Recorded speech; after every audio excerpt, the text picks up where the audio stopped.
Ribanti Kamba Oshkar Kase Kebereketina Bahandra Halarba Kasiandura. Ridin Ekumbo Oshkar Kase Kebereketina Bahandra Halarba Kasiandura. Lahtul Raha Akasi Kambo Oshkar Kase Kamborokotana Makasiandura. Kihbokotin Rahase Ketina Bahandra Halarba Kasiandura. Ridan Ekumbo Oshkar Kase Ketil Bahandra Halarba Kasiandura. धन्यवाद करते हैं मेरे परमेश्वर. Thank you Jesus. हम 1 year Bible reading plan पढ़ेंगे. આપણે 1 વર્ષની Bible વાંચન યોજના વાંચીશું. 1 साल का बाइबल रीडिंग प्लान. 1 વર્ષની બાઇબલ વાંચન યોજના. मैथ्यू 20 चैप्टर 17 वर्स से 34 वर्स. Exodus 16 chapter 17 chapter. मत्ती रचित सुसमाचार 20 अध्याय 17 वचन से 34 वचन तक और निर्गमन की पुस्तक 16 अध्याय 17 अध्याय. માથીની લખેલી સુવાર્તા 20મો અધ્યાય 17 થી લઈને 34 કલમ સુધી અને નિર્ગમન 16મો અધ્યાય અને 17મો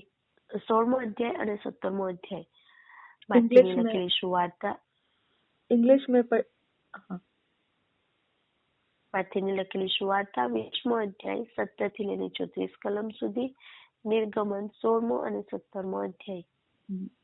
Matthew 20 chapter 17 verse to 34 verse. Exodus 16 chapter 17 chapter.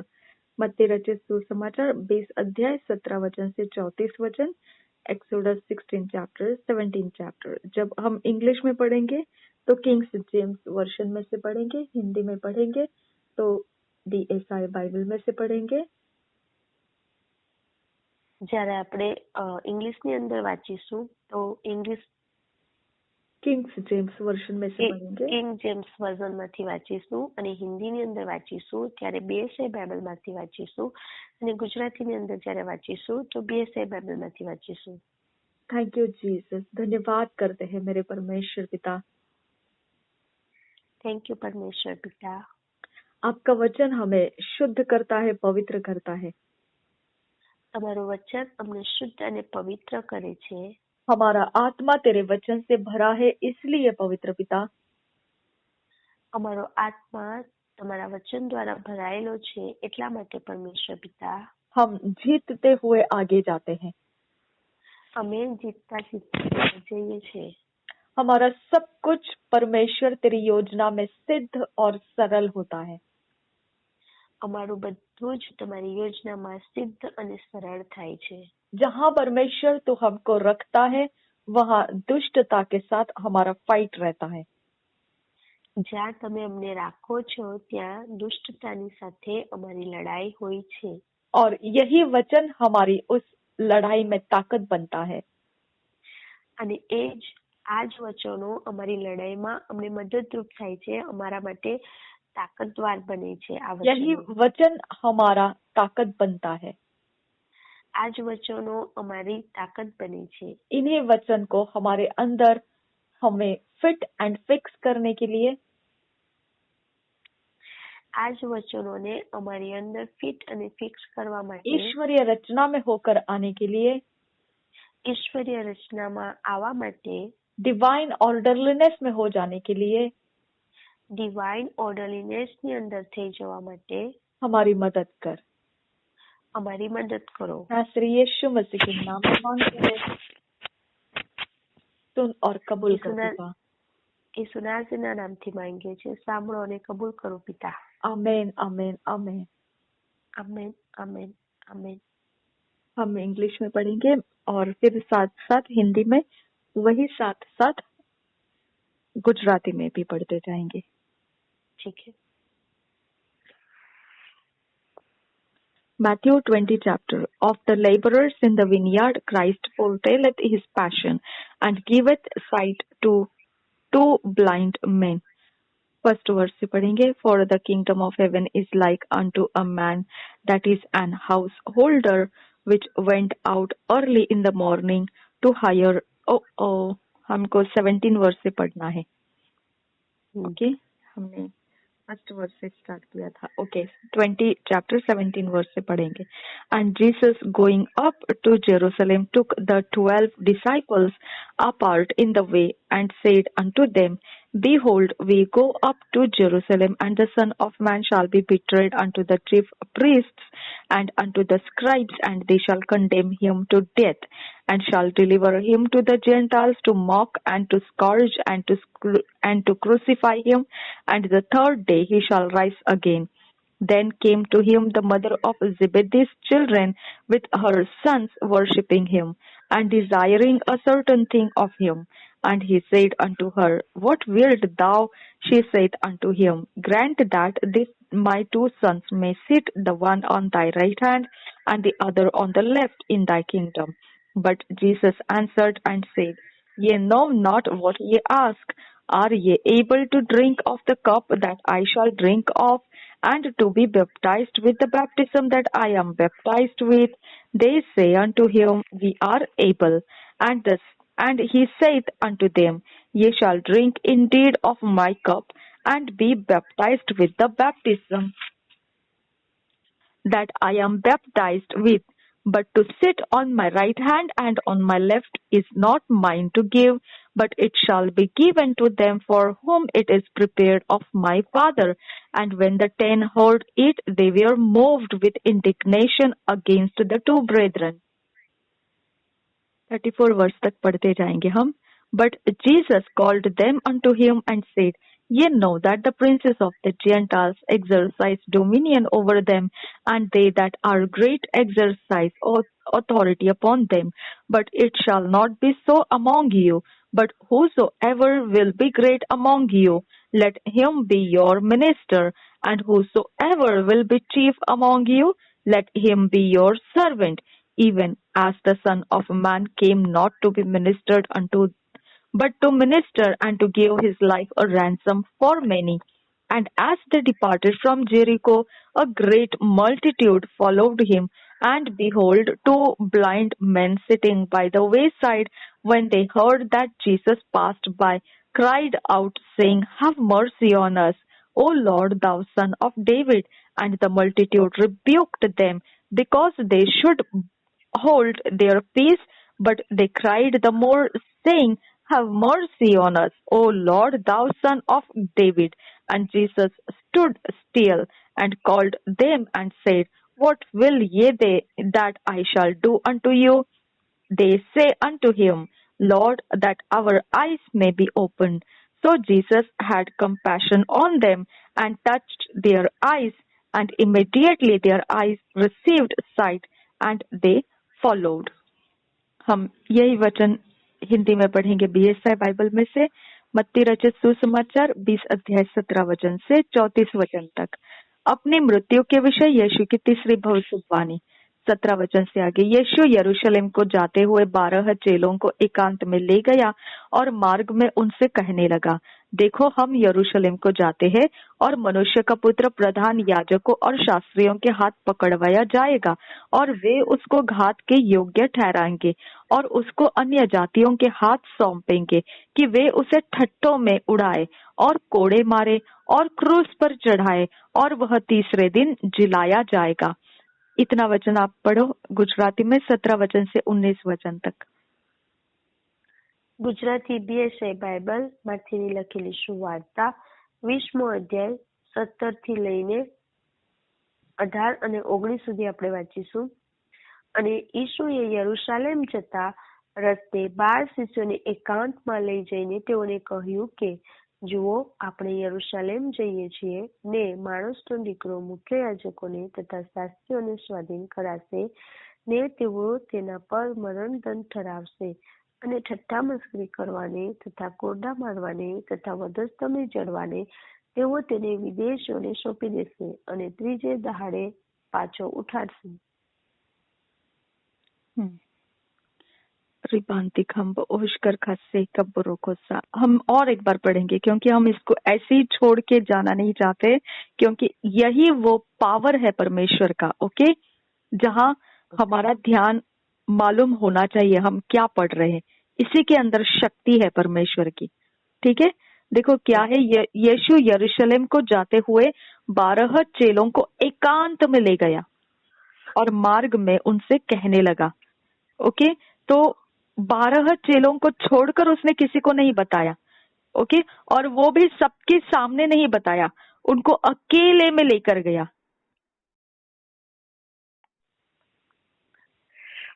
અહીંયા વચનની અંદર લખવામાં આવ્યું છે 12 શિષ્યોને પ્રભુ ઈસુ એકાંત પર લઈ જઈને સમજાવે છે. એણે બધા જ શિષ્યોને નથી કહ્યું, સિર્ફ 12 શિષ્યોને એકાંત પર લઈ જઈને એને समझाવ્યું. अभी हम रैप्सोडी ऑफ रियलिटीज पढ़ रहे, हम एकांत में बैठे और मैंने सिर्फ आपको साथ में लिया है, सबको नहीं लिया है ना. રાઈટ. હવે રેપ્સોડી ઓફ રિયાલિટીઝ અમે વાંચી રહ્યા છે અને એમણે સિર્ફ મને એમની સાથે રાખીને વંચાવી રહ્યા છે, है ना.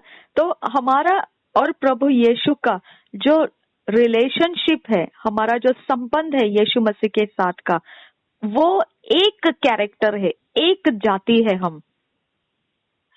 પ્રભુ ઈસુની સાથે જે આપણો સંબંધ છે એ તો એક જાતિ છે, એક કેરેક્ટર છે. इसके लिए जैसा वो था वैसा हम एक दूसरे के साथ रहते हैं. એટલા માટે જેમ પ્રભુ ઈસુ છે તેમ આપણે પણ એકબીજા સાથે રહીએ છીએ. इसके लिए उसने कहा जहाँ 2 या 3 इकट्ठे होंगे वहाँ मैं मौजूद हूँ. એટલા માટે જ એમણે કહ્યું છે કે જ્યાં 1 કે 2 જણ મારા નામથી ભેગા હોય છે ત્યાં હું હોઉં છું. देखो, भीड़ होगी वहाँ मैं हूँ ऐसा नहीं बोला उसने, जहाँ 2 या 3 मेरे नाम से इकट्ठा होंगे, यानी वो क्या कर रहे होंगे उस समय, एकांत में इकट्ठे हुए रहेंगे, है ना. ભીડ હશે ત્યાં હું હોઈશ એમ નથી કહ્યું, એમ કહ્યું છે કે જ્યાં 2 થી 3 મારા નામે એક ભેગા મળશે એકાંતની અંદર ત્યાં હું તેમની સાથે હોઈશ. है ना. तो ये क्या क्या कारण है यीशु मसीह चेलों को एकांत में लेकर गया, क्योंकि उनको प्रकाशन एक्सेप्ट करने का ताकत वो देना चाहता था. પ્રભુ ઈસુ એ 12 શિષ્યોને એકાંતમાં કેમ લઈ ગયા? કારણ એટલું છે કે એ જે પ્રેક્ટિકરણ છે એને એ લોકો સ્વીકાર કરી શકે એટલા માટે એ લોકોને એ એકાંતમાં લઈ જઈને સમજાવે છે, પ્રેક્ટિકરણ આપે છે. ओके, तो हम भी 2 या 3 मिलकर यीशु के नाम में इकट्ठे होते हैं, हमारे अंदर कुव्वत एक बन जाती है, जो यीशु मसीह कहेगा उसको हाँ में हाँ करना और उसके विरोध नहीं जाना. એટલા માટે જ્યારે આપણે પ્રભુ ઈસુના નામથી 2 થી 3 જ્યારે ભેગા થઈએ છીએ તો આપણી અંદર એક કાબિલિયત આવે છે કે પ્રભુ ઈસુ આપણને જે કહે છે તેને આપણે હામાં હા કરીએ. ओके, तो शद्रक, मेशक, अबेदनेगो और एक मनुष्य के पुत्र के समान कोई था उनके साथ. સાદ્રક, મેશાક અને અબેદનેગોની સાથે ચોથું એક જે મનુષ્ય પુત્રની જેમ દેખાડી રહ્યું હતું તે ચોથું પણ ત્યાં હતું, है ना. तो इसका मतलब क्या है, दनियल जो था शेर के मांद में, वहां पर शेर, दनियल और कोई तो था वहां पर. એટલે કે જ્યારે દાનિયેલને શેરની ગુફા શેરની અંદર શેરોની વચ્ચે નાખી દેવામાં આવ્યા હતા તો ત્યાં સિંહ, દાનિયેલ અને ત્યાં ત્રીજું પણ કોઈ હતું, है ना. अब मैं, आप और कोई तो है यहाँ पर. હવે જ્યારે અમે વાંચી રહ્યા છે રેપ્સોડી ઓફ રિયાલિટીઝ ત્યારે તેઓ અને હું અને બીજું કોઈ તો છે અમારી સાથે. यीशु मसीह है हमारे साथ. आमेन. प्रभु यीशु છે અમારી સાથે. हाँ. और कैसे कैसे वो ये ऐसा ही समय में वो क्यों हमारे साथ है ऐसा कहता है? આવા જ સમયની અંદર પ્રભુ यीशु આપણી સાથે છે. हाँ. એ કેમ કહે છે? क्योंकि वो हमारी सुनना चाहता है और हमारे साथ वो अपने बातों को शेयर करना चाहता है. કારણ કે તેઓ આપણું સાંભળવા માંગે છે અને તેમની કેટલીક વાતોને તેઓ આપણી સાથે શેર કરવા માંગે છે. नहीं, वो हमको संभालना नहीं चाहता है, वो हमारी सुनना चाहता है और हमारे लिए वो अपनी तरफ से भी कुछ बोलना चाहता है. नहीं, તેઓ આપણને સંભાળવા નથી માંગતા પણ તેઓ हमारी सुनना चाहता है. वो તેઓ આપણી વાતોને સાંભળવા માંગે છે. सुनना है उसको. ओके, સાંભળવા માંગે છે આપણી વાતોને, સાંભળવા. ओके. और फिर वहां से वो अपनी भी कुछ खुद के अंदर की बातें बोलने के लिए आया है। અને તેઓ પોતાની વાતોને પણ આપણને કહેવા માંગે છે, બોલવા માંગે છે. ठीक है, अब मैं हूँ, आप है, और जो भी दर्शक, जो भी यूट्यूब चैनल में से सुनेगा, वो और एक जन, कौन? यीशु मसीह। हालेलुया। હાલેલુયા. હું છું, દીદી છે, અને જે પણ યુટ્યુબ ચેનલની સાથે આ સાંભળશે તે, અને બીજું ચોથું છે એ છે પ્રભુ ઈસુ પોતે. आमेन।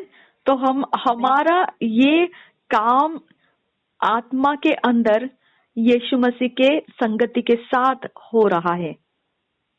તો આપણું જે આજે કામ છે એ તો આત્માની અંદર આ પ્રભુ ઈસુની સાથે થઈ રહ્યું છે. आमेन, हालेलुया। आमेन, आमेन, आमेन। ओके, और हालेलुया। उसने क्या कहा? और मार्ग में उनसे कहने लगा, और आगे चल के उसने क्या किया? एकांत में ले गया, और मार्ग में, हाँ, जैसे हम अभी मार्ग में चल रहे हैं, માર્ગની અંદર પ્રભુ ઈસુ એ લોકો સાથે ચાલી રહ્યા હતા, અને પછી માર્ગની અંદર એ લોકોને એકાંતની અંદર લઈ ગયા, જે રીતના આપણે और હવે फिर मार्ग में માર્ગની उनसे અંદર कहने लगा। ચાલી રહ્યા છે, અને પછી માર્ગની અંદર એકાંતમાં લઈ જઈને પછી એને એ લોકોને हमने કહેવા લાગ્યા. कबूली का पढ़ा, वहां पर भी प्रभु यीशु मदद किया। हम कबूली छोड़ के आगे आए, रैप्सोडी ऑफ रियलिटीज को पढ़ा, वहां भी प्रभु यीशु हमारे अंदर काम किया। अब हम वचन पढ़ रहे, यहाँ पर भी है, तो हम चलते जा रहे हैं, और वो मार्ग में ही हमारे साथ शेयर करता चल रहा है। જ્યારે આપણે કબૂલીના વચન વાંચ્યા ત્યાં પણ પ્રભુ ઈસુ આપણી સાથે હતા. ત્યાંથી જઈને આપણે આગળ રેપ્સોડી ઓફ રિયાલિટીઝ નું વાંચ્યું, ત્યાં પણ પ્રભુ ઈસુ આપણી સાથે હતા. અને હવે આપણે જ્યારે 1 વર્ષની બાઇબલ વાંચન યોજના વાંચી રહ્યા છે ત્યાં પણ પ્રભુ ઈસુ આપણી સાથે છે. ओके, शद्रक, मेशक, अबेदनेगो के साथ तो चौथा इंसान दिखाई दिया था। दानियल और शेर के बीच में और एक इंसान दिखाई दिया क्या? શાદ્રક, મેશાક અને અબેદનેગોની સાથે ચોથું મનુષ્ય પુત્ર દેખાઈ રહ્યા હતા. પણ જ્યારે દાનિયેલને સિંહની ગુફામાં નાખવામાં આવ્યા ત્યારે સિંહ અને દાનિયેલની સાથે કોઈ ત્રીજું દેખાઈ રહ્યું હતું કે नहीं, है ना? ના, लेकिन इफेक्ट मालूम पड़ा, शेरों ने उसको खाया नहीं। પણ એનું પરિણામ આપણને જોવા મળ્યું કે સિંહોએ દાનિયેલને નહીં ખાધું. और चौथा इंसान साथ होने से इफेक्ट मालूम पड़ा कि वो जलकर भस्म नहीं हुए।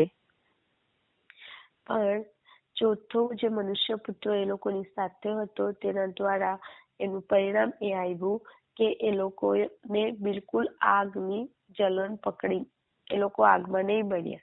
है ना? तो हमारे साथ भी अभी कुछ तो न कुछ इफेक्ट मालूम पड़ने वाला है। हालेलुया। તો આપણી સાથે પણ હવે કંઈક ને કંઈક ઇફેક્ટ આપણને ખબર પડવાની છે. आमेन। આમેન. उसका हमारे साथ रहना इफेक्ट के बिना नहीं होता है। એમનું આપણી સાથે રહેવું એ ઇફેક્ટ વગર નથી હોતું. हाँ, इम्माउस के 2 लोग चल रहे थे यीशु मसीह की चर्चा करते हुए। ઇમોશના જે લોકો છે એ ચાલી રહ્યા હતા પ્રભુ ઈસુની ચર્ચા કરતા કરતા, और उनको समझ में ही नहीं आया ये यीशु मसीह हमारे साथ चल रहा है। અને એ લોકોને બિલકુલ સમજમાં નહીં આવ્યું કે પ્રભુ ઈસુ પોતે અમારી સાથે ચાલી રહ્યા છે. और फिर जब यीशु मसीह प्रकट किया अपने आप को, तब उन्होंने बोला, क्या हमको महसूस नहीं हो रहा था ऐसा कुछ तो, कि ये ऐसा कुछ तो हो रहा है हमारे साथ?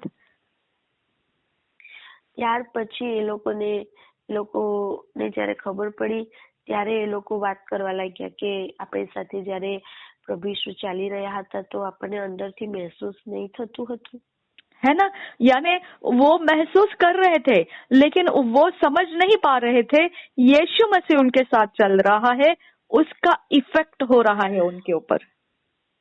લોકો મહેસૂસ કરી રહ્યા હતા, એ લોકો પર જે ઇફેક્ટ થઈ રહી હતી તે એ લોકોને સમજમાં આવી રહ્યું હતું, પણ એ ઇફેક્ટ શાના કારણે છે તે એ લોકો સમજી નહીં શક્યા હતા. કે પ્રભુ ઈસુ અમારી સાથે ચાલી રહ્યા છે એટલા માટે અમે આ બધું મહેસૂસ કરી રહ્યા છે. એ બાબત એ લોકો જાણી શક્યા નહીં હતા, સમજી શક્યા नहीं હતા. हाँ, जब वो बोल रहे थे, बातें करते जा रहे थे और यीशु मसीह उनके साथ चल रहा था, तो एक जनरल लाइफ के जैसा वो उसके साथ बर्ताव कर रहे थे.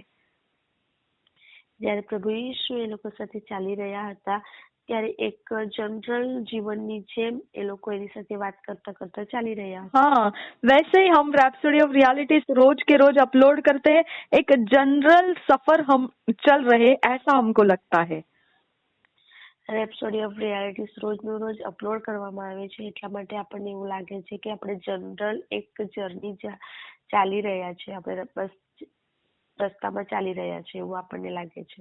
लेकिन माय डियर फ्रेंड्स, ये जनरल नहीं है, ये एक बहुत गहरा असर हमारे लाइफ में करता हुआ चल रहा है.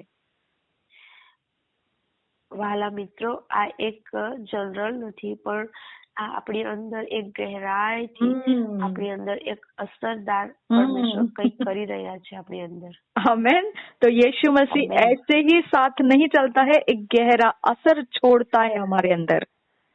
प्रभु यीशु एम ज अपनी साथे नहीं चलता, तेवो अपनी अंदर एक गहरी असर छोड़े छे. अब आपको समझ नहीं आया वो असर, तो इसका मतलब ऐसा नहीं कि आपने रैप्सोडी ऑफ रियलिटीज को पूरा किया और असर मालूम नहीं पड़ा आपके अंदर क्या असर आया है उसका. इसके लिए आप ये नहीं सोच सकते हैं कि आज तो बस पढ़ने के लिए मैंने पढ़ा, ऐसा हो ही नहीं सकता है. बस असर तमने जोवामां नहीं आवी, समझमां नहीं आवी, तेनो अर्थ एवो नहीं કે રેપ્સોડી ઓફ રિયાલિટીઝ બસ મેં વાંચી નાખ્યું. ના, તમારી અંદર એની અસર થાય છે. ओके. और जब आप चर्च अटेंड करते हैं, ऑनलाइन चर्चेस, જ્યારે તમે ઓનલાઈન ચર્ચ ने अटेंड करो छो, ओके, आपको लगता है क्या करे, अब कुछ दूसरा रास्ता नहीं है, इसीलिए तो अब ऐसे ही चलना है. लेकिन नहीं, वो आपको ऐसा लग रहा है क्या करे, लेकिन वो वहां पर भी आपके अंदर असर निकल आ रहा है, आपको मालूम नहीं पड़ा, इसके लिए आप उसको समझ नहीं पा रहे हैं. જ્યારે તમે ઓનલાઈન ચર્ચ એટેન્ડ કરો છો ત્યારે એમ વિચારો છો કે બસ કોઈ રસ્તો નથી આને એટેન્ડ કરવા સિવાય, એટલા માટે તમે એટેન્ડ કરો છો એવું તમને લાગે છે, પણ એવું નથી હોતું. એની असर તમારા પર થાય છે. ओके, आप आराधना करते हो, बाइबल रीडिंग करते हो, जो कुछ भी करते हो, आपको लगता है क्या करे, है नहीं दूसरा कुछ, अब यही रास्ता है इसीलिए करना है. ऐसा नहीं है, वो असर छोड़ रहा है आपके अंदर. જ્યારે તમે પ્રાર્થના કરો છો, આરાધના કરો છો, બાઇબલ વાંચન કરો છો, તો તમને એવું લાગે છે કે કોઈ રસ્તો નથી એટલા માટે બસ હું વાંચું છું, કોઈ રસ્તો નથી એટલા માટે હું આરાધના કરું છું, કોઈ રસ્તો નથી બીજો કોઈ એટલા હું પ્રાર્થના કરું છું. ના, પણ એવું નથી. જ્યારે તમે આરાધના કરો છો, પ્રાર્થના કરો છો, બાઇબલ વાંચન કરો છો, તમારી અંદર એ અસર છોડે છે. इसी को कहते हैं परमेश्वर का जीवन. અને એને જ કહેવામાં આવે છે પરમેશ્વરનું જીવન. वो क्या असर किया आपको समझा नहीं. તમારી અંદર એ શું અસર થઈ તે તમે નથી સમજ્યા. पर वो विश्वास योग्य परमेश्वर है, बिना असर किए आपको छोड़ेगा नहीं वो. પણ પરમેશ્વર પિતા એ વિશ્વાસ યોગ્ય છે, એ તમારી અંદર અસર કર્યા વગર તમને નહીં છોડશે. कुछ भी असर वो करता ही करता है, वो आपको खाली हाथ जाने नहीं देता है. કઈ પણ અસર કરે જ છે, એ ખાલી હાથ તમને કદી છોડતા નથી. इसके लिए कभी भी परमेश्वर के कोई काम करते समय आप अपने आप को क्या करे, ऐसे ही किए जा रहे, ऐसा नहीं सोचना है.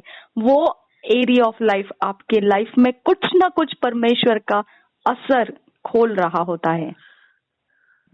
જ્યારે તમે પરમેશ્વરનું કંઈ પણ કામ કરો છો તો બસ તમે એવું નહીં વિચારો કે આ શું કામ હું કરી રહ્યો છું કે કરી રહ્યો છું, આવું નહીં વિચારો. પણ જે પણ પરમેશ્વર પિતાને માટે તમે જે પણ કાર્ય કરો છો એ કંઈક ને કંઈક તમારા જીવનની અંદર એ અસર કરે છે. वो विश्वास योग्य परमेश्वर है. કારણ કે પરમેશ્વર પિતા એ તો વિશ્વાસ યોગ્ય છે. ओके, वो चाहता है आप आपको पकड़े वो काम करते हुए, परमेश्वर के काम करते हुए? કારણ કે એ ઈચ્છે છે એમનું કામ કરતા કરતા તેઓ આપણને પકડે. और वो चाहता है आपको पकड़ना। તેઓ ઈચ્છે છે તમને પકડવાનું. तो आप अगर प्रार्थना नहीं करोगे, आप अगर उसकी सेवा नहीं करोगे, आप अगर उसके रास्ते नहीं चलोगे, तो वो आपको पकड़ नहीं पाएगा. તો તમે એમનો રસ્તો નહીં ચાલશો, પ્રાર્થના નહીં કરશો, આરાધના નહીં કરશો, બાઇબલ વાંચન નહીં કરશો, તો પરમેશ્વર પિતા તમને પકડી શકશે નહીં. तो आपके अंदर असर भी नहीं आता है फिर. પછી તમારી અંદર કોઈ અસર પણ નહીં सूखा દેખાશે. सूखा लाइफ लगता है आपको, રૂખી સુખી લાઈફ તમને દેખાશે है તમારી. ना? कोई पॉजिटिविटी नहीं, सब नेगेटिविटी. કશું હકારાત્મક નહીં, બધું જ નકારાત્મક દેખાશે है ना? તમને. इसके कारण क्या है? आप परमेश्वर के कारण काम શું नहीं कर रहे हैं. તમે પરમેશ્વરના કામ નથી કરી રહ્યા. काम क्या करना है? परमेश्वर जो चाहता है वही बाइबल रीडिंग करना, प्रभु के घर में काम करना, दशमांश देना, परमेश्वर के वचनों को पढ़ना, ओके, प्रार्थना करना, ये आराधना करना, यही तो काम है. याजकों का यही काम है. શું કામ કરવાનું છે લાગશે તમને? તો કામ તો એ જ છે કે પ્રાર્થના કરવી, આરાધના કરવી, બાઇબલ રીડિંગ કરવું, પ્રભુના ભવનની અંદર, રાજ્યની અંદર દાન કરવું, આ બધું જ તો કામ છે યાજકોનું. है ना? तो इसके लिए यीशु मसीह ने कहा, मेरा क्रूस हल्का है, तुम्हारा क्रूस भारी है. એટલા માટે જ પ્રભુ ઈશ્વરે કહ્યું છે કે જે મારો ક્રૂસ છે તે તો હલકો છે, તમારો જે ક્રૂસ છે એ ભારે છે. है ना? हमारे पास जो क्रूस था उसने कहा, मुझे दे दो, मेरा क्रूस तुम उठाओ. એમણે આપણને એવું કહ્યું કે તમારો જે ક્રૂસ છે તે મને આપી દો અને મારો ક્રૂસ જે છે તે તમે લઈ લો. है ना? तो परमेश्वर के काम करना, परमेश्वर का क्रूस उठाना है. પરમેશ્વરનું કામ કરવું એ તો પરમેશ્વરનો ક્રૂસ ઉઠાવવો છે. और अगर आपने वो काम नहीं किया तो आपको लाइफ कठिन लगने लगता है. અને જ્યારે તમે એ કામ નથી કરતા ત્યારે તમને તમારું જીવન એ ખૂબ જ કઠિન લાગે છે. ओके, तो आपको स्ट्रगल, संघर्ष लगने लगता है. ત્યારે તમને સ્ટ્રગલ, સંઘર્ષ लागवा લાગે છે. इसके लिए यीशु मसीह कहता है, जब मैं आऊंगा तो तुमको काम करते हुए प्राप्त करना चाहता हूँ. એટલા માટે પ્રભુ ઈશ્વર એમ કહે છે કે જ્યારે હું આવીશ ત્યારે તમને હું કામ કરતા પ્રાપ્ત કરવા માંગુ છું. ओके, दुष्ट दास की तरह दुष्टता करता हुआ नहीं देखना चाहता. દુષ્ટ દાસની જેમ દુષ્ટતા કરતા જોવા નથી માંગતો. हाँ, तो इसके लिए हम रात भर जागते हैं, प्रार्थना करते हैं, नहीं तो आराधना करते हैं, नहीं तो दिन भर हम प्रभु का मनन करते हैं. ये सब क्यों करते हैं? क्योंकि हमको यीशु मसीह उसके काम करते हुए प्राप्त करना चाहता है. એટલા માટે આપણે રાત ભર જાગીએ છીએ, ક્યાં તો પછી દિવસના પ્રાર્થના આરાધના કરીએ છીએ. કારણ શું છે કે પ્રભુ ઈસુ આપણને જોવા માંગે છે. જ્યારે આગમન થશે ત્યારે તેઓ એવું ઈચ્છે છે કે તેઓ તેમનું કામ કરતા કરતા આપણને પકડે. आमीन. ये काम, ये होने के लिए ही परमेश्वर का आत्मा हमारे अंदर रहने के लिए दिया है. એ જ બાબતો થવા માટે આપણને પરમેશ્વર પિતાએ એમનો આત્મા આપ્યો છે. हाँ, अगर हम बहुत दिन तक बाइबल नहीं पढ़ेंगे, बहुत प्रार्थना नहीं करेंगे, कुछ समय बर्बाद करके रखेंगे, तो पवित्र आत्मा हमको चैन से रहने नहीं देता है. ઘણા દિવસ સુધી જયારે આપણે પ્રાર્થના નથી કરતા, બાઇબલ વાંચન નથી કરતા, આરાધના નથી કરતા, તો એ જ કારણ છે કે પવિત્ર આત્મા આપણને ચેનથી બેસવા નથી દેતા. क्योंकि वो आपको उस चैन से रहने के लिए नहीं आया है, वो आपको सेवकाई में चलाने के लिए आया है. કારણ કે પવિત્ર આત્મા એ તો શાંતિથી બેસવા માટે નથી આવ્યા, પણ આપણને સેવકાઈમાં ચલાવવા માટે આવ્યા છે. ओके, तो पवित्र आत्मा है हमारे अंदर, इसके लिए हम रूखे सूखे नहीं रहते हैं. रूखे सूखे होने लगे तो फिर हमको पूरी सारी उल्टे फाल्टे सारे करते हुए हमको सीधे रास्ते पकड़ लेना पड़ता है और हमें परमेश्वर के काम में लग जाना पड़ता है. પવિત્ર આત્મા છે એના કારણે જ આપણે રૂખા સુખા નથી દેખાતા, કારણ કે પવિત્ર આત્મા આપણને પ્રાર્થના, આરાધના, બાઇબલ રીડિંગ करावे છે, આપણને રૂखी सूखी हालत में ए रहवा ज नहीं देता। आमेन। तो हम आगे पढ़ते जाएंगे। देखो, हम यरूशलेम को जाते हैं और मनुष्य का पुत्र प्रधान याजकों और शास्त्रियों के हाथ पकड़वाया जाएगा। देखो यहाँ पे क्या लिखा है, मनुष्य का पुत्र। हाँ, परमेश्वर का पुत्र नहीं लिखा है यहाँ पे, ध्यान रखना, ठीक है। जब क्रूस पर वो चढ़ाया जा रहा था तो वो मनुष्य का पुत्र था, जब वो पुनरुत्थित होकर निकल आया तब वो परमेश्वर का पुत्र हुआ, ठीक है। तो हम आगे ये सारा टीचिंग के अंदर से फिर भी हम एक बार अलग से इसको सीखेंगे, एग्जैक्टली इसका मतलब क्या है। अब मैंने बोलने के लिए आपको यहाँ पर वचन में लिखा है वैसे बता रही हूँ कि ये परमेश्वर का मनुष्य का पुत्र ऐसा लिखा है क्योंकि ये मनुष्य के ये पुनरुत्थान की पहले की बात है, ठीक है।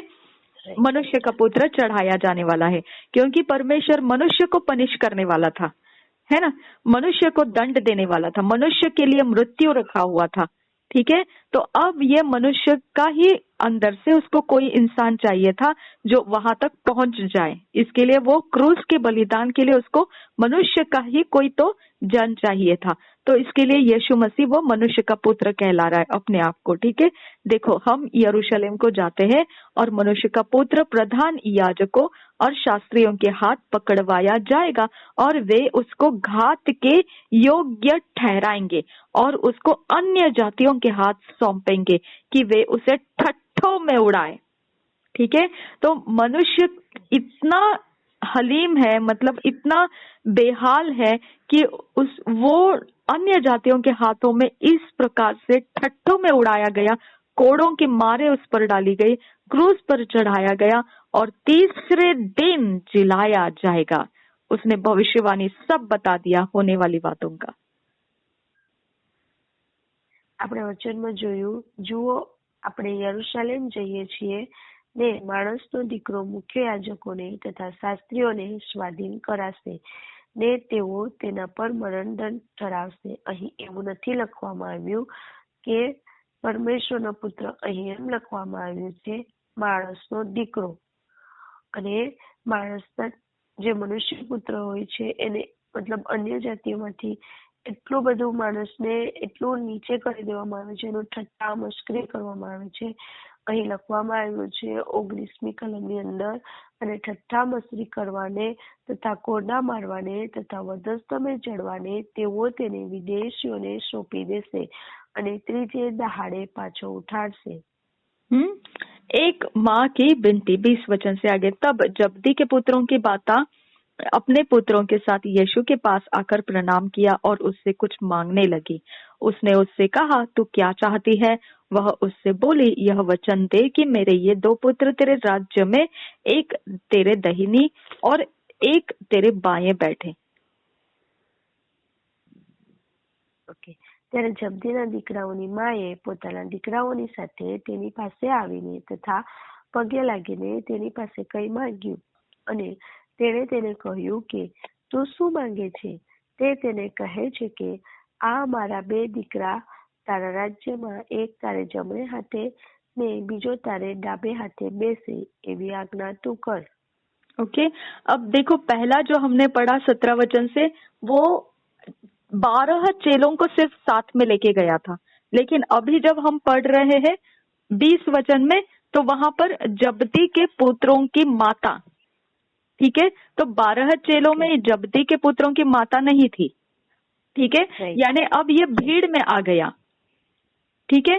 अब इसके अंदर से ये माता को दर्शन मिला है जैसा पतरस को मिला था, ठीक है। पतरस को मिला था यीशु मसीह परमेश्वर का पुत्र है, वैसा ही इसको भी प्रकाशन मिला कि प्रभु यीशु मसीह का राज्य आने वाला है, ओके।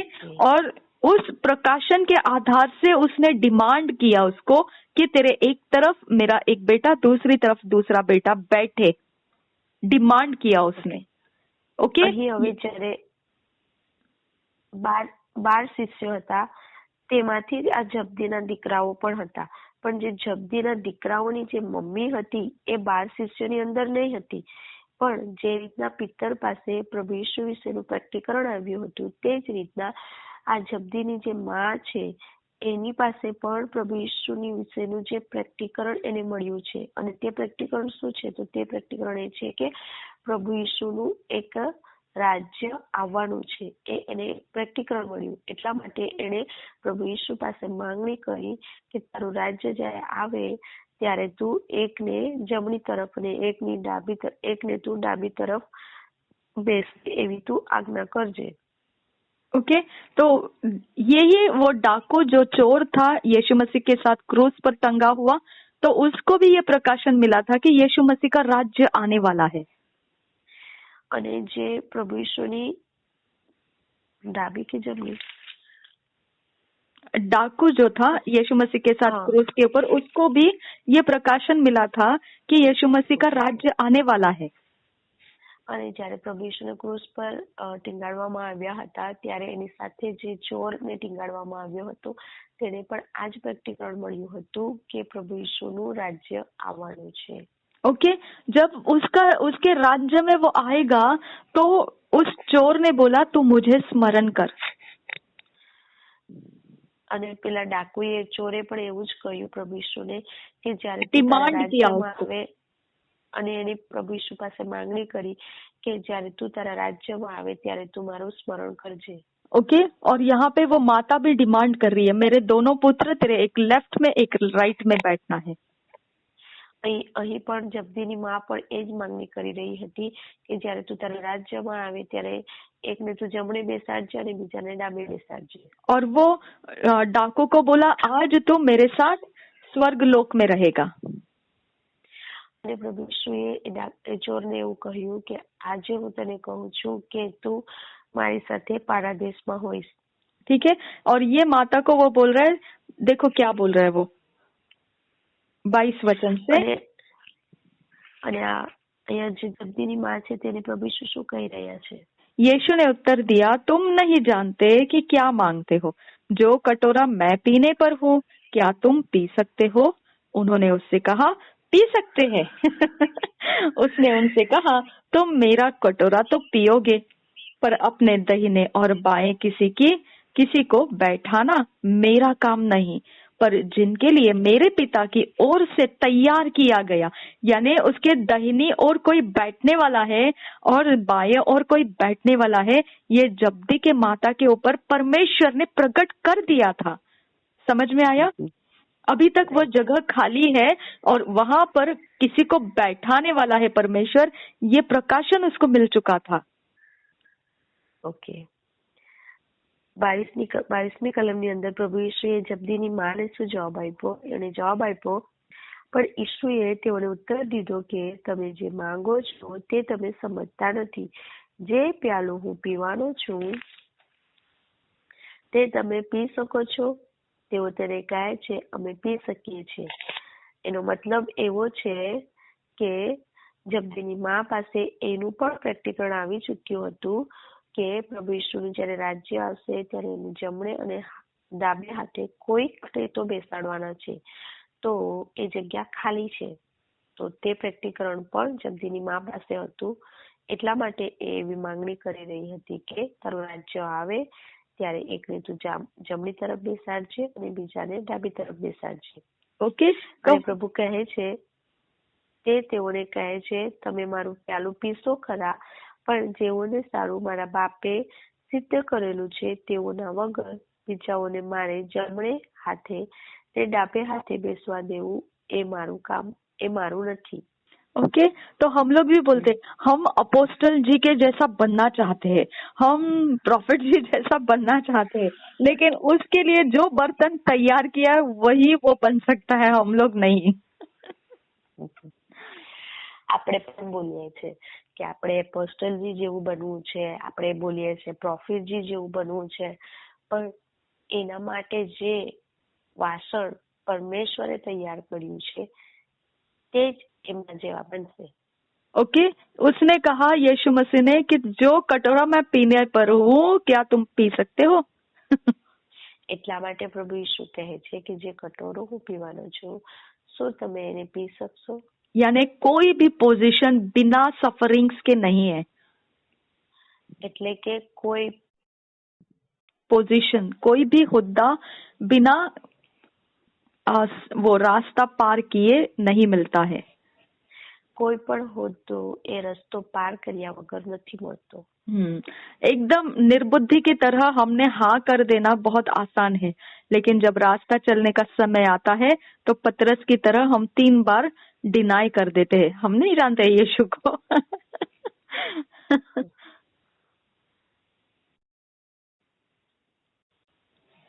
जब हम लोग पतरस की तरह निर्बुद्धि की तरह बोलते हैं कि हाँ कोई प्रॉब्लम नहीं, कुछ नहीं, हम भी कर सकते, और फिर जब समय आ जाता है परीक्षाओं का तो हम बिल्ली बन के भाग जाते हैं।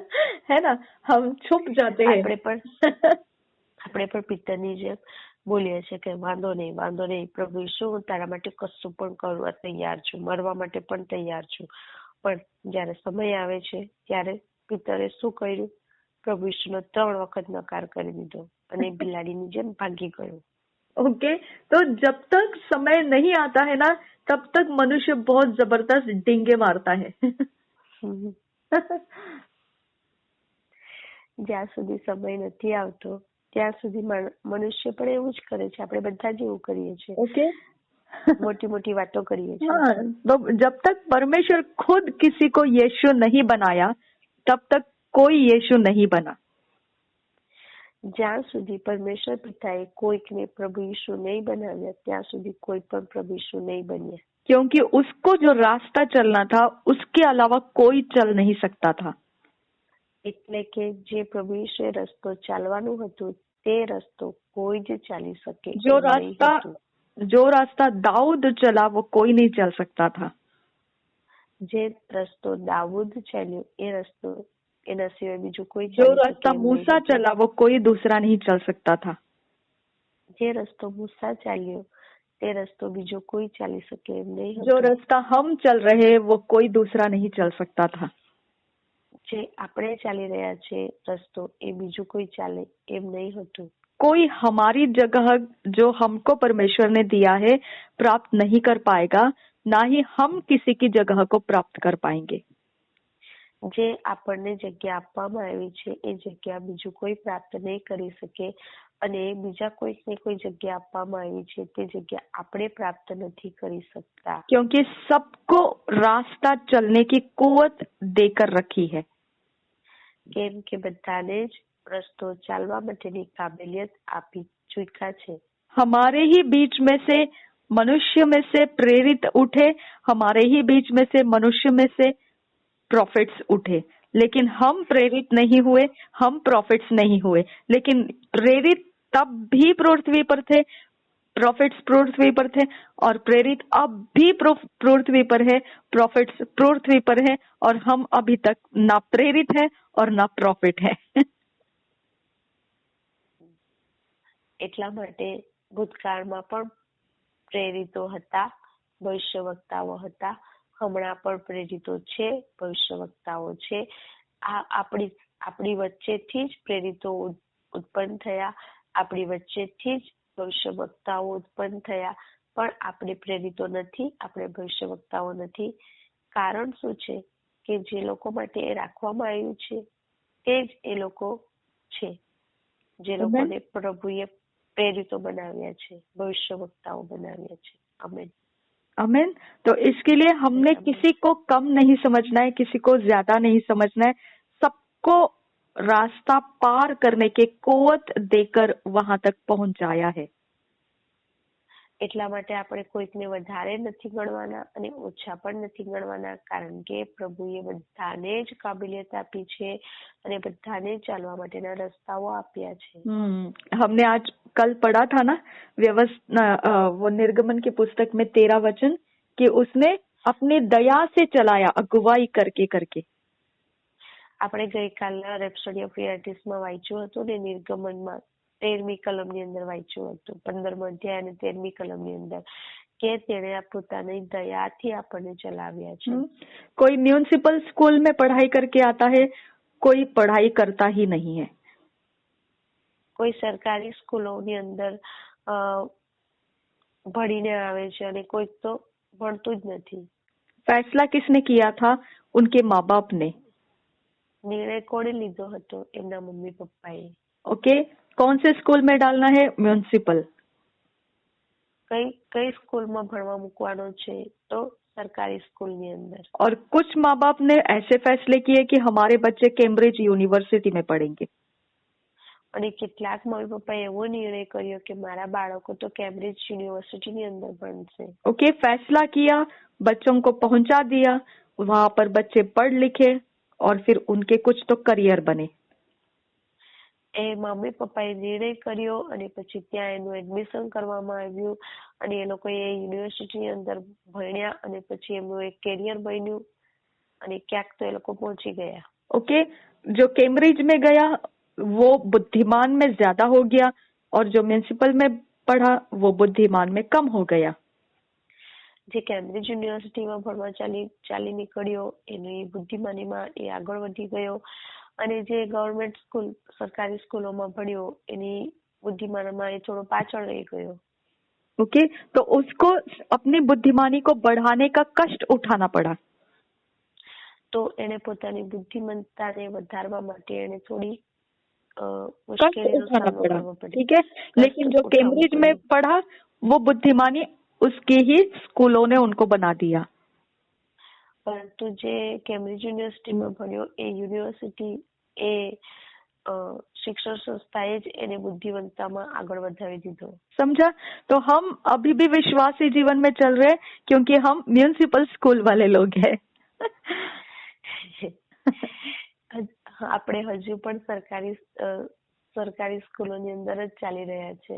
ओके, तो हमको अपनी उन्नति का परिश्रम करते हुए चलना पड़ता है। तो આપણે આપણી ઉન્નતિ માટે પરિશ્રમ કરતા કરતા ચાલવું પડે છે। लेकिन जो बन गए अपोस्टल, प्रेरित, ये सब जो प्रॉफिट बन गए उनको उनके मम्मी पापा ने कहाँ रख दिया? कैम्ब्रिज यूनिवर्सिटी में। જે લોકો પ્રેરિત બની ગયા છે, ભવિષ્યવક્તાઓ બની ગયા છે, એ બધાને એમના મમ્મી પપ્પાએ ક્યાં રાખી દીધા? તો કે કેમ્બ્રિજ યુનિવર્સિટીમાં। ओके, कौन है उनका मम्मी पापा? पवित्र आत्मा। कौन છે એમના મમ્મી પપ્પા? પવિત્ર આત્મા। हमारा मम्मी पापा कौन है? पवित्र आत्मा। આપણા મમ્મી પપ્પા કોણ છે? પવિત્ર આત્મા। ठीक है, तो हमारे लिए परमेश्वर का योजना था हम म्युनिसिपल स्कूल से चलना है। આપણા માટે પરમેશ્વરની યોજના હતી કે આપણે સરકારી સ્કૂલોમાં ભણીએ। अगर हम वो ना करते तो हमारी म्युनिसिपल स्कूल को परमेश्वर नहीं प्राप्त होता। तो આપણે એવું નહીં કરતે તો આપણી સરકારી સ્કૂલોને પરમેશ્વર પિતા નહીં પ્રાપ્ત થતે, है ना? तो हमारा लाइफ भी वैल्यूएबल है और उनका लाइफ भी वैल्यूएबल है। तो આપણું જીવન પણ મૂલ્યવાન છે અને એમનું જીવન પણ મૂલ્યવાન છે। अब हम लोग उनको देखते हैं तो हम तमन्ना रख के उनके जैसा बनने की कोशिश करते हैं। આપણે જ્યારે એ લોકોને જોઈએ છે ત્યારે આપણે પણ એ લોકોની જેમ બનવાની तमन्ना रखिए छी, इच्छा रखिए। और फिर हमको क्या करना पड़ता है? खुद मेहनत करना पड़ता है। અને પછી આપણે શું કરવું પડે છે? જાતે જ મહેનત કરવી પડે છે। लेकिन पहुंचते नहीं है वहां तक। પણ આપણે પહોંચતા જ નથી ને ત્યાં ओके, સુધી। तो आसमान छूने के तो सभी सोचते हैं लेकिन कुछ लोग ही चले गए आसमान तक। हम लोग अभी तक सिर्फ सोच रहे, देख रहे, सुन रहे।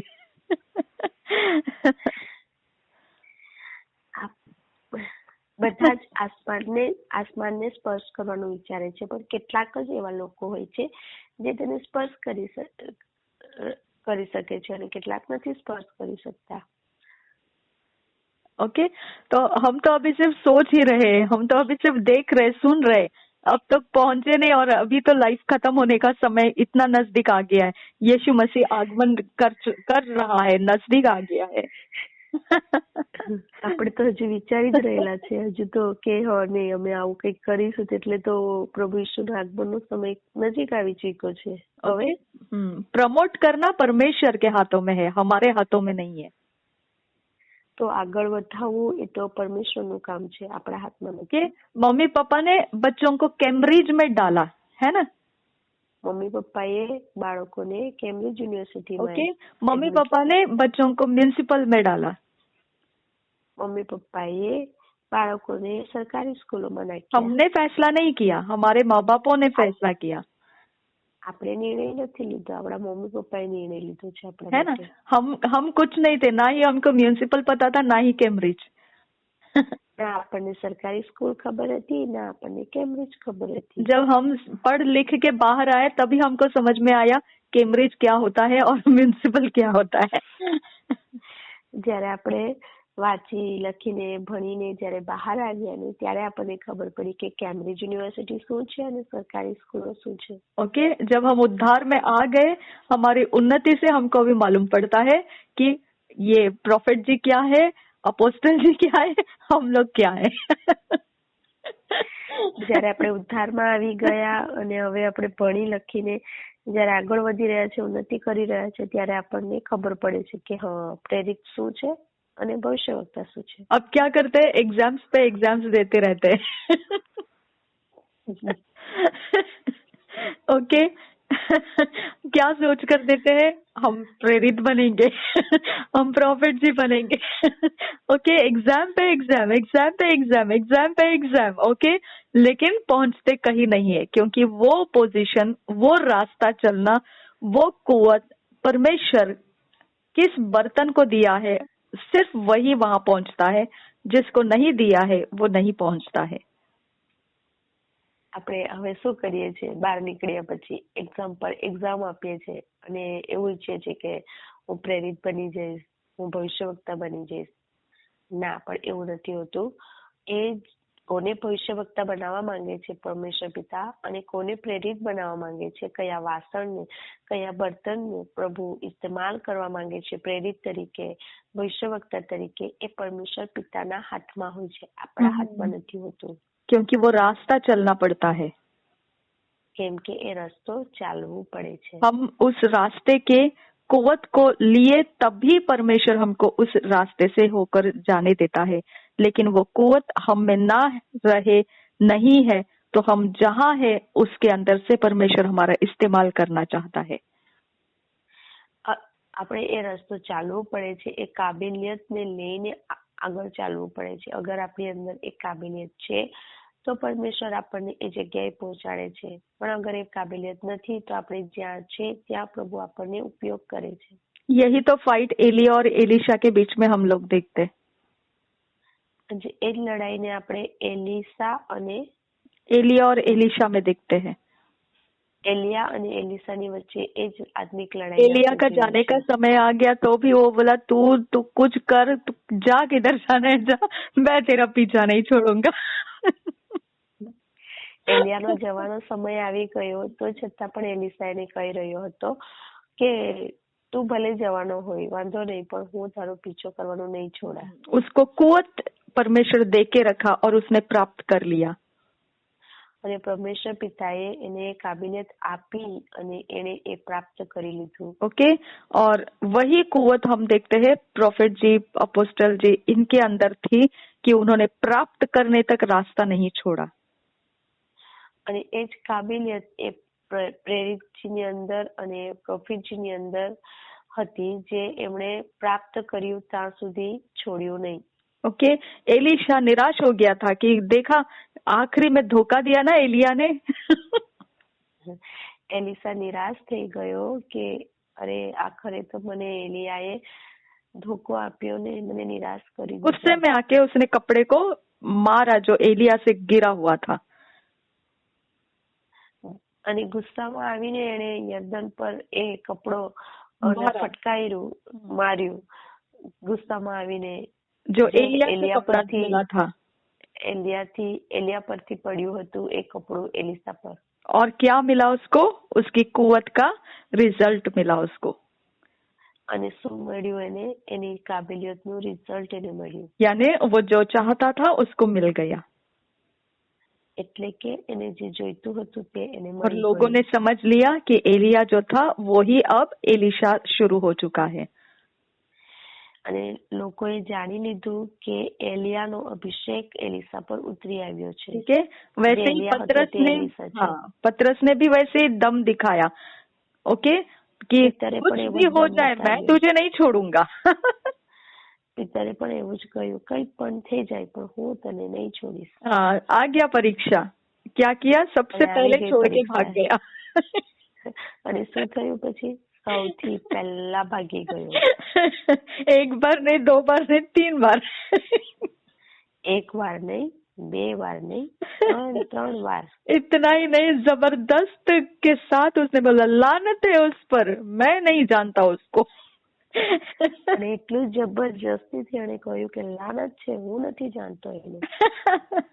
ओके, तो कुव्वत नहीं थी उसके अंदर. તો એનો મતલબ એની અંદર એ કાબિલિયત નહીં હતી. लानत है ऐसा इतना तक उसने इनकार कर दिया, मतलब उसके अंदर जरा भी कुव्वत नहीं थी. वो यीशु मसीह को जो बोला था उसमें ठहरा रहे. એને એવું કહ્યું કે લાનત છે, આ શબ્દનો ઉપયોગ કર્યો. એનો મતલબ એવો છે કે એની અંદર બિલકુલ પણ કાબિલિયત નહીં હતી. જે એ શબ્દો બોલ્યો હતો કે હું કંઈ પણ કરા, તે કરવા માટેની કાબિલિયત એની અંદર બિલકુલ નહીં હતી. ओके, कि मैं यीशु को नहीं छोड़ूंगा, कुछ भी हो जाए मैं नहीं छोड़ूंगा उसको. ओके, वो काबिलियत नहीं थी उसके अंदर. એને કહ્યું હતું કે કંઈ પણ થઈ જાય હું પ્રભુ ઈશુને નહીં છોડા. એક કાબિલિયત એની અંદર નહીં હતી. और ऐसे ही यीशु मसीह बोलता है, तू बोला उतना काफी हो गया, लेकिन तू हो वैसा कर नहीं सकता है. એટલા માટે જ પ્રભુ ઈશુએ એને કહ્યું કે તું બોલ્યો એટલું કાફી છે, પણ તું જે બોલ્યો છે ને એ પ્રમાણે તું કરી શકતો નથી, કારણ કે તારી અંદર કાબિલિયત નથી. એટલા માટે આપણે જોઈએ છે. इसके लिए हम देखते हैं कि कितने लोग ऐसे ही है कि हाँ हाँ प्रभु, मैं अपोस्टल बोलने को तैयार है, मैं रास्ते चलने को तैयार है. तो बोलता है प्रभु यीशु बोलता है चल फिर आजा. उतर आते और तूफान देख के गिरने लगते. એ જ રીતના આપણે પણ બોલવા લાગીએ છીએ પરમેશ્વર પિતાને કે પરમેશ્વર પિતા મારે એપોસ્ટલ બનવું છે, મારે પ્રોફિટ બનવું છે. અને પછી પરમેશ્વર પિતા પણ કહે છે ચલો વાંધો નહીં આવી જાઓ. અને પછી અને જયારે તુફાન આવે છે, મુશ્કેલી આવે છે, ત્યારે પછી શું થાય છે? ओके, फिर हमको दोबारा यीशु मसीह बिलीवर्स बना के रख देता है. અને પછી ફરીથી પ્રભુ ઈશુ આપણને વિશ્વાસી જીવનમાં लाવીને મૂકી દે છે એક વિશ્વાસી તરીકે. ओके, जिनके अंदर कुव्वत है वो पार होते जाते हैं, जिनके अंदर कुव्वत नहीं है वो सिर्फ डींगे मारते हैं, और डींगे मार के फिर प्रभु भी उनको बहुत मजा चखाता है. ठीक है आजा.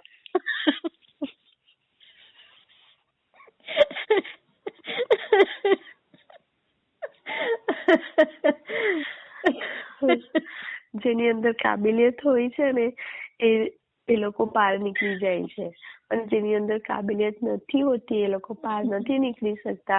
અને પછી પરમેશ્વર પિતા પણ એ લોકોને મસ્ત મજા કરાવે છે. તારે કરવું છે તો લે, નથી કરવું તો પણ લે, વાંધો નહીં, તારી ઈચ્છા. अब चल रास्ता. રસ્તો ચાલ તો પછી. हाँ, फिर चिल्लाने लगते हैं, प्रभु ये हो रहा है, प्रभु फाइनेंस फेल, प्रभु हेल्थ डाउन, प्रभु फैमिली टूट रही है. अरे तू क्या सो रहा है क्या प्रभु? क्या तू कर रहा है? तेरे नाम के लिए मैं इतना कर रहा हूँ, तू क्या कर रहा है? तो प्रभु कुछ बात ही नहीं करता है. अब मैंने क्या करना है? तू खुद बोला मैं आना चाहता हूँ. ओके, फिर हम बोलते हैं प्रभु मैं सेवा छोड़ रहा हूँ, मुझे नहीं चाहिए. तो चल बिलीवर बन के बैठ जा. और जो विश्वास दिया है उसको पकड़ के रख, छोड़ मत.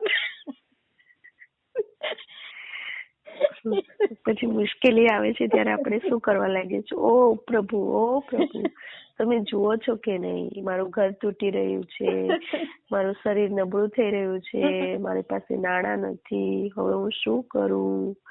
મારે બસ હવે સેવકાઈ નથી કરવી, બસ મને સેવકાઈ છોડી દેવી છે, ખતમ.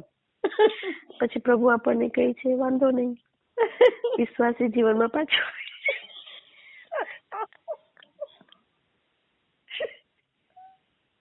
ओके, बाहर से महल सुंदर दिखता है, बनाने वाले से पूछो उसकी स्टोरी सुनो आप। सबसे पहले तो उसके करोड़ों के खर्च सुन के ही आप भाग जाओगे वहां से।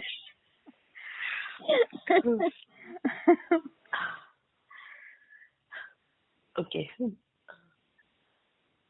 बाहर से महल सुंदर लगता है, लेकिन उसको बनाने वाले से पूछो, आप पहले उसके खर्च को सुन के ही भाग जाओगे वहां से।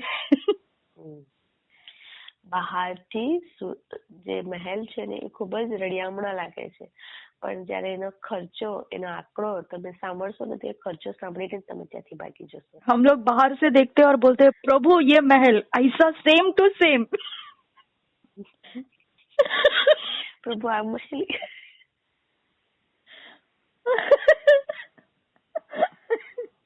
Okay okay okay okay.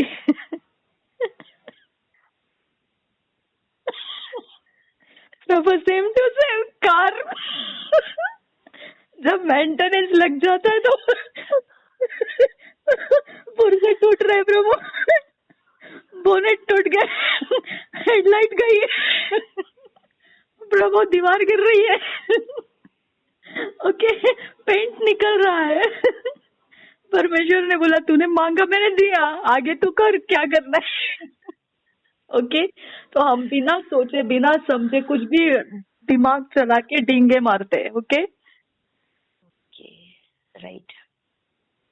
જ્યારે આપણે બહારથી બધું જોઈએ છે, સારો મહેલ જોઈએ છે, એની જાહો જલાલી જોઈએ છે, તો આપણે પણ પ્રભુ પાસે માંગીએ છીએ, પ્રભુ મને પણ આમની જેમ બનવું છે, આ પ્રેરિતની જેમ બનવું છે, આ ભવિષ્યવક્તાની જેમ મારે પણ બનવું છે, પણ એની પાછળ એ લોકોએ શું મહેનત કરી છે, એ લોકો એની પાછળ શું સ્ટ્રગલ કર્યું છે, એ પણ તમારે જોવાની જરૂર છે।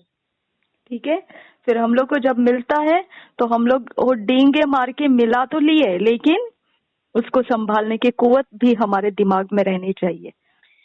જ્યારે આપણે બોલી બોલીને લઈ તો લીધું, પણ પછી એને સંભાળવાની કાબિલિયત પણ આપણી અંદર હોવી જોઈએ। ठीक है, तो इस प्रकार से प्रभु यीशु वो जब्दी के माता को बोल रहा है, जब्दी के पुत्रों की माता को बता रहा है कि मेरे दाहिने और बाएं हाथ में किसने बैठना है, ये परमेश्वर की तैयारी किया हुआ स्थान है।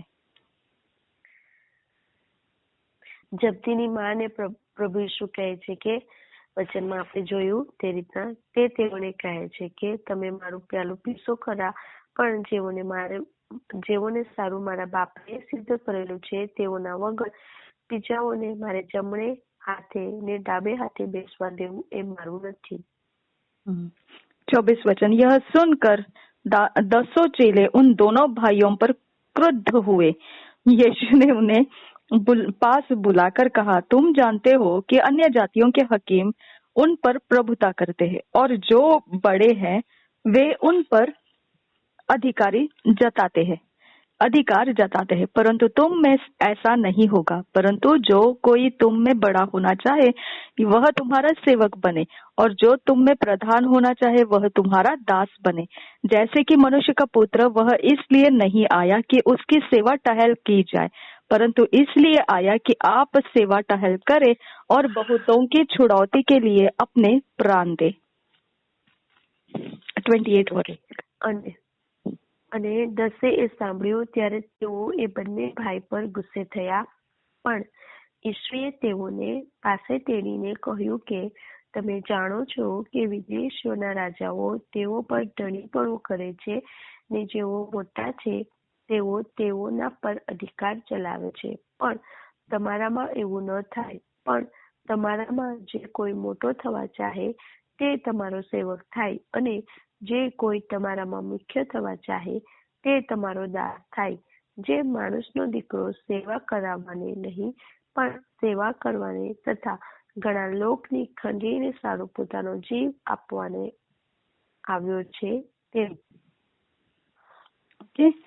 तो बहुतों की छुड़ौती के लिए अपने प्राण दे, बहुतों की लिखा, उसने सभियों की नहीं लिखा। અહીંયા ઘણાને માટે એવું લખ્યું છે, બધાને માટે એવું નથી લખ્યું। ओके, वो योना 3:16 में भी ऐसे ही लिखा है, जो कोई विश्वास करेगा, ऐसा नहीं लिखा सब जन, ऐसा नहीं लिखा। અને યોહાનની લખેલી સુવાર્તા 3 અધ્યાય અને 16મી કલમની અંદર પણ એવું જ લખવામાં આવ્યું છે કે જે કોઈ વિશ્વાસ કરશે તે બધા જ हाँ ओके, तो हम मसीही बने हैं ना, तो वो बहुतों के अंदर हमारी गिनती है, लेकिन अभी भी अन्य जाति बाकी है। ओके, उनमें तो से कितने लोग प्रभु में आएंगे ये हम नहीं बता सकते, लेकिन सब के सब अन्य जाति प्रभु में आएंगे ये गारंटी नहीं है। ઘણાઓ એવું જે લખ્યું છે તેની અંદર આપણે પણ આવી ગયા, આપણને ઉદ્ધારમાં લાવી દીધા, પણ હજુ પણ એ ઘણાઓમાં કેટલા બધા બાકી છે ઉદ્ધારમાં આવવાના। બધા अन्य जाति બધી જ પ્રભુમાં આવી જશે એવું બિલકુલ નથી, પણ ઘણા બધા આત્માઓ પ્રભુની અંદર આવશે अन्य જાતિમાંથી। ओके, तो यीशु ने यही कहा कि जो मेरी भेड़ है उनके लिए मैं आया हूँ, और प्लस जो मेरी भेड़ अभी नहीं है मैं उनको भी मेरी भेड़ बनाने के लिए आया हूँ। જે પ્રભુ ઈશ્વરે એવું જ કહ્યું છે કે મારી જે ભેડ છે તેની માટે હું આવ્યો છું, બધા જ મારા નથી। ओके, तो नहीं, जो मेरी नहीं है उनको भी मैं बनाने के लिए आया हूँ, भेड़ बनाने के लिए आया। જે ભેડ મારી નથી એને પણ હું બનાવવા માટે આવ્યો છું। ओके, तो हम अन्य जाति लोग में है, और ये इस्राएल जो है वो यीशु की भेड़ है असल में। જે ઇસ્રાએલ પ્રજા છે એ તો જે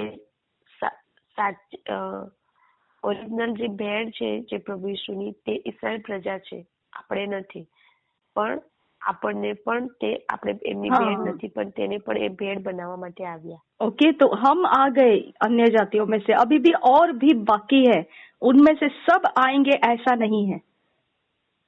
આપણે अन्य જાતિમાંથી પ્રભુની અંદર આવી ગયા અને હજુ પણ કેટલાક એવા છે જે આવશે પ્રભુની અંદર। ओके, क्योंकि वचन में ऐसा लिखा है, परमेश्वर चाहता है सब जन प्रभु में आए, लेकिन वचन कहता है कि सिर्फ कुछ लोग हैं जो प्रभु में आएंगे।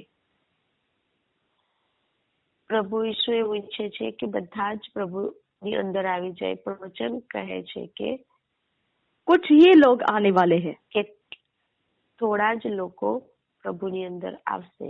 ओके, तो आप सुसमाचार सबको देंगे, लेकिन वो सुसमाचार के ऊपर विश्वास करके ग्रहण करने वाले बहुत कम रहेंगे। તમે સુવાર્તા તો બધાને જ આપશો, પણ એ સુવાર્તા પર વિશ્વાસ કરીને પ્રભુની અંદર થોડાક જ લોકો આવશે।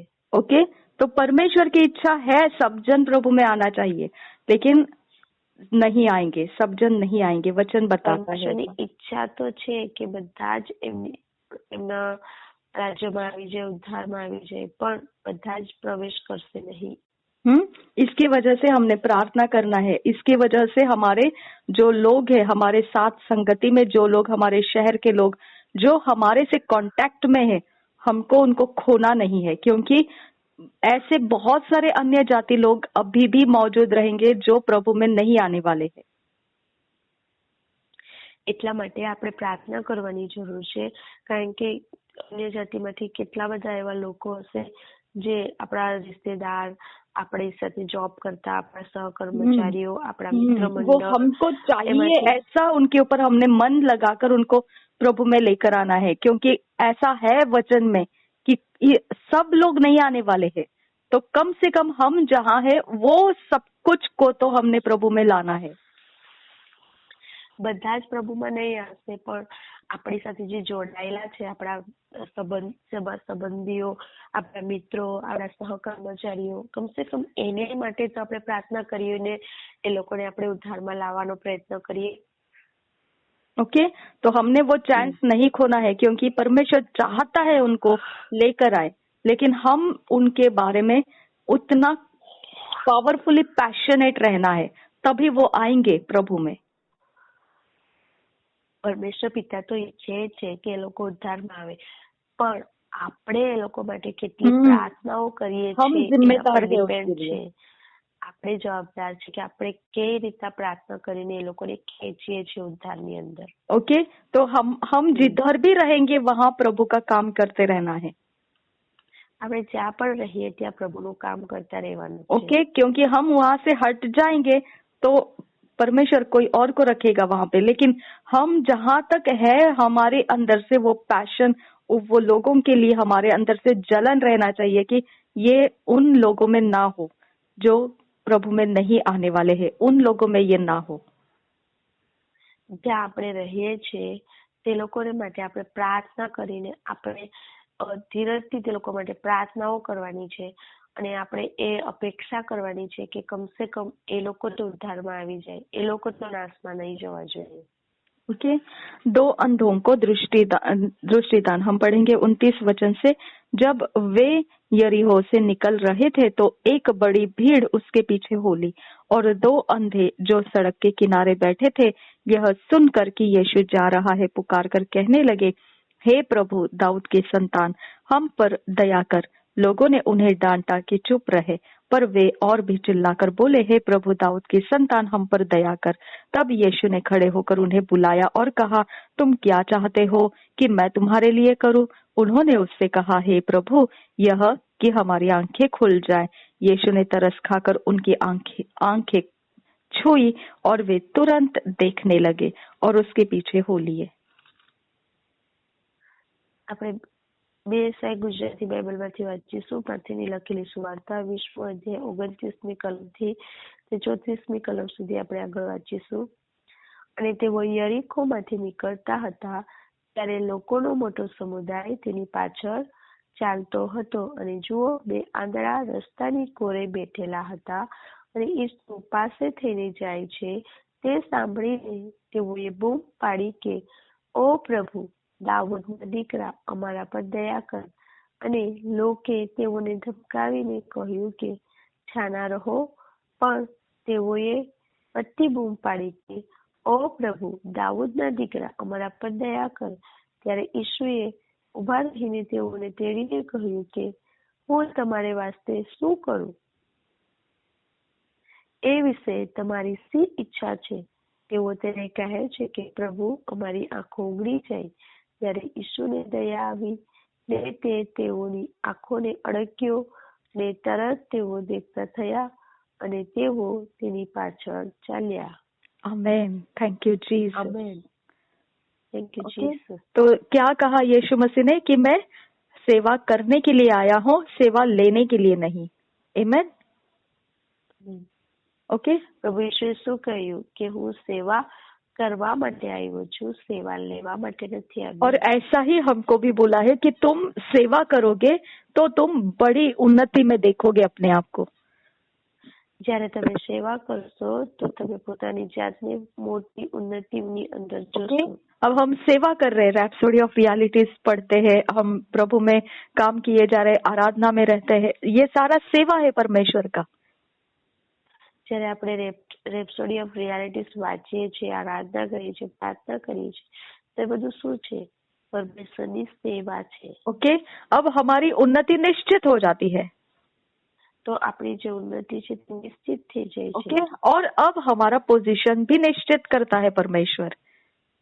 तो હવે આપણું જે પોઝિશન છે એને પણ પરમેશ્વર। हाँ, जैसा जब्दी के पुत्रों के माता ने पूछा था, दाहिने बाहिने तू मेरे बेटों को रख, वैसा ही परमेश्वर हमारी तैयारी कर रहा है, हमको कौन सी जगह में बिठाया जाने वाला है। તો પરમેશ્વર પિતા તૈયારી કરી રહ્યા છે કે આપણને કઈ સાઈડે બેસાડવા છે એમને। જે રીતના જબ્દીની માએ માંગણી કરી હતી કે મારા દીકરાઓને જમણે અને ડાબે બેસાડજે, પણ ઈસુએ કહ્યું હતું કે એ તો મારા હાથમાં નથી, પણ પરમેશ્વર પિતાના હાથમાં છે કે મારે જમણે અને ડાબે કોને બેસાડવું। ओके, अभी परमेश्वर पिता तैयारी करी रहे हैं, तैयारी करता है वो। ओके, अब प्रेरित और प्रोफेट जी जब काम करते हैं तो परमेश्वर उनके जगह की तैयारी करा रहा है उनको। तो આપણને કોઈ જગ્યાની માટે પરમેશ્વર પિતા તૈયારી કરાવી રહ્યા છે। ओके, जब हम देखते हैं प्रेरित लोग काम कर रहे, प्रोफेट जी काम कर रहे, ये देखते हैं तो ये हमको क्या मालूम पड़ता है इनके काम करने की वजह से कि परमेश्वर इनसे तैयारी करा रहा है कि वो अपने अपने जगह को प्राप्त कर लेंगे यीशु के साथ। જ્યારે કોઈ તૈયારી કરી રહ્યું હોય છે प्रेरित लोग, अपोस्तलिक, प्रॉफिट लोग जब तैयारी करा रहे हैं परमेश्वर उनसे, वो काम कर रहे परमेश्वर का। પ્રેરિતોને, ભવિષ્યવક્તાઓને પરમેશ્વર પિતા કઈ તૈયારી કરાવી રહ્યા છે, वो ત્યારે એ उनसे લોકો દ્વારા परमेश्वर के કઈ काम કામ करवा કરાવી ले રહ્યા रहा છે। है, परमेश्वर उनसे ત્યારે काम परमेश्वर करवा पिता- ले रहा है, પરમેશ્વર પિતા એ લોકો દ્વારા કઈ કામ કરાવી क्योंकि રહ્યા છે। परमेश्वर उनको एक जगह देना चाहता है यीशु के साथ। કેમ કે પરમેશ્વર પિતા ઈશ્વર સાથે એમને કોઈ જગ્યા આપવા માંગે कि છે। आपसे भी वो काम करवाता है, मेरे से काम करवाता है, आत्मिक काम करवाता है वो, ओके, ताकि वो તમારા हमको कुछ बच्चा- जगह देना चाहता है यीशु के તમારા साथ। બધાથી એ કામ કરાવે છે, મારાથી દીદી દ્વારા પરમેશ્વર પિતા કામ કરાવે છે, કારણ કે પરમેશ્વર પિતા આપણને કોઈ જગ્યા આપવા માંગે हाँ, છે। अगर आप विश्वास जीवन में और परमेश्वर की सेवा नहीं कर रहे हैं तो आपकी पोजीशन आपको नहीं मिलेगी, क्योंकि परमेश्वर तैयारी करके देता है और वो पोजीशन देता है उसके बाद। તમે તૈયારી कर क्या बोला आपने?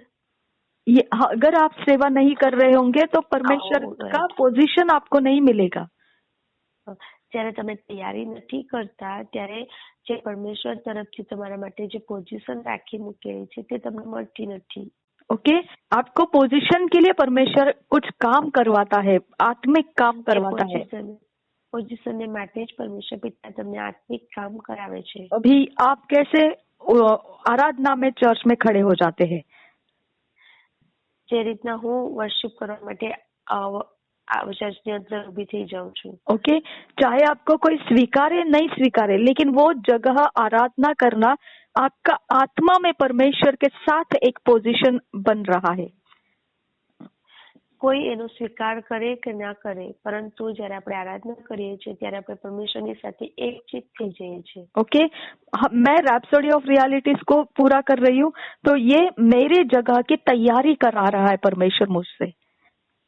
જ્યારે દીદી રેપ્સોડી ઓફ રિયાલિટીઝ વાંચે છે ત્યારે પરમેશ્વર પિતા એમની પાસે કંઈક તૈયારી કરાવી રહ્યા છે એમની જગ્યાની માટે। जब प्रेरित अपने पुलपिट से काम करते हैं परमेश्वर के, तो वो भी तैयारी किए जा रहे हैं, परमेश्वर उनसे तैयारी करवा रहा है उनको एक जगह देने के लिए।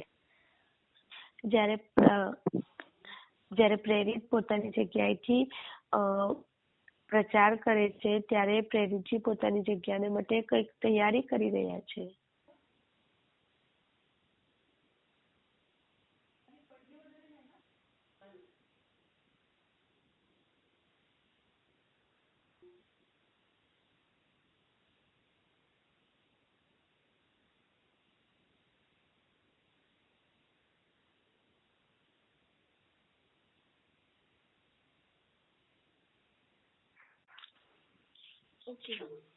धन्यवाद करते हैं प्रभु यीशु, ધન્યવાદ કરીએ છીએ પરમેશ્વર પિતા, इन वचनों के प्रकाशन से हमें आदर किया, આ વચનોના દ્વારા તમે અમને આદર કર્યો। आने वाले समय के लिए फिट एंड फिक्स कर हमें